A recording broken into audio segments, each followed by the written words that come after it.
All right, starting my speech in 5, 4, 3, 2, 1.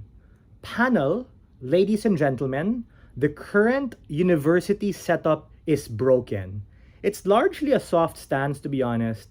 We rely and need money. Therefore, we get these people as keynote speakers. We pray for the donations. We hope that we get strategic corporate partnerships to be able to have the best internships and opportunities for our students.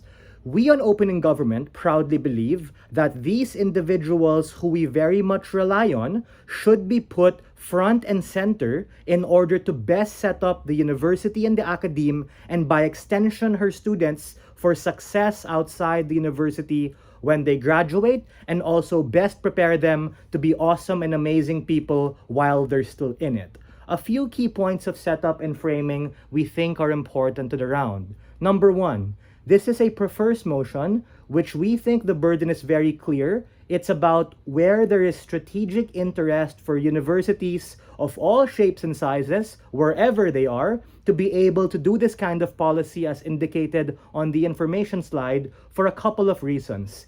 A, access to capital and the monetary means to be able to fund the university, to be able to have longevity, to be able to provide good quality services and goods to their students. It's kind of common sense. B, leverage on their existing infrastructure and network within the corporate space or the political space to be able to give students like a taste of the real world and best set them up for success later on to be able to get internships and jobs. And C, the role of the university to really impact the lives not just of students but of society in general. We think this is particularly important since these institutions stood the test of time, and we think that for them to continue standing the test of time, they need to make this pivotal shift. Number 2, right? We think that the board of directors and trustees are still going to be there to give strategic direction.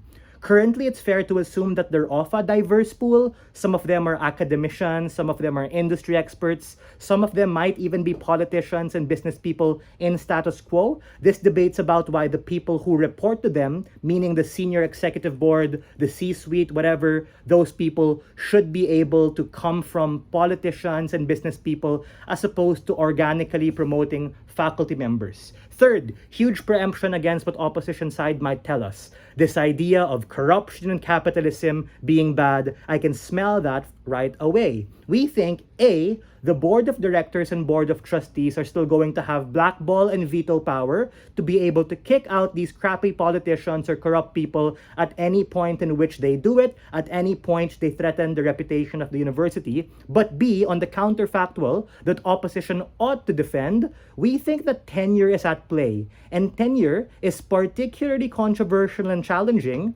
at a point in which you're forced to vote someone out who is deeply rooted in the academe, someone who has been there 30, 35, 40 years, someone who you closely worked with, and someone who you're more likely to have bias and empathy toward. These are the very people who prevent change and keep universities at a monolithic standard. Before I move on to my argumentations, I'll take a BOI from anyone to clarify. Going once, going twice, closing, opening? All right, moving on to my first argument, right? Why exactly, through this shift and priority of who we're going to put at the top, gives you better and more concrete access to capital and funding, and why that's particularly important. In status quo, a lot of universities, even the big ones like Ivy Leagues, are to an extent kinda break even. Life is hard, we have high inflation, shit kinda sucks, and we think these business models are continuously being challenged even post-pandemic. Right now, they are currently reliant on the altruism of donors and alumni to be able to put money so that we can build better infrastructure like a new building, or even have more capacities for scholarships and grants towards people who apply for them. We think that it's a race against time to be able to acquire capital and get a share of that pie from other universities and other priorities in society, like other different departments. That is to say that if we want to be able to increase the budget for our university and not be reliant on local or national budgets and those politicians, we need to be able to have some degree of leverage. And that best leverage can happen when we're able to appoint them in status quo as someone who is managing it.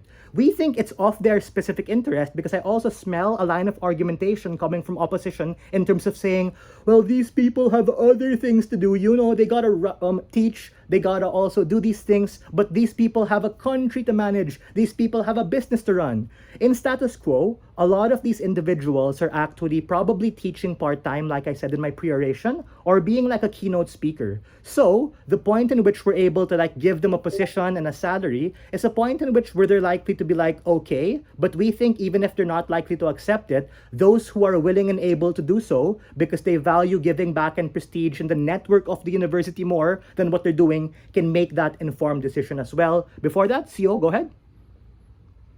You say that putting politicians on the board is the only way to make them care about schooling, but at one time when education already is a significant policy goal insofar as it impacts a lot of people, why don't politicians have that incentive anyway? Not really, right? Because that's outcome dependent on them choosing the university as a priority, as opposed to creating this incentive structure wherein they can take a senior position and therefore be held like more accountable because their reputation's on the line. So instead of hoping that the local governor is going to give us more funding, we take him in for management and hold him accountable to that regard. Therefore, he's more likely to be a conduit in terms of funding for that regard for society. B, why is their network and institutional capacity to be able to like make change given their years of experience better for the longevity?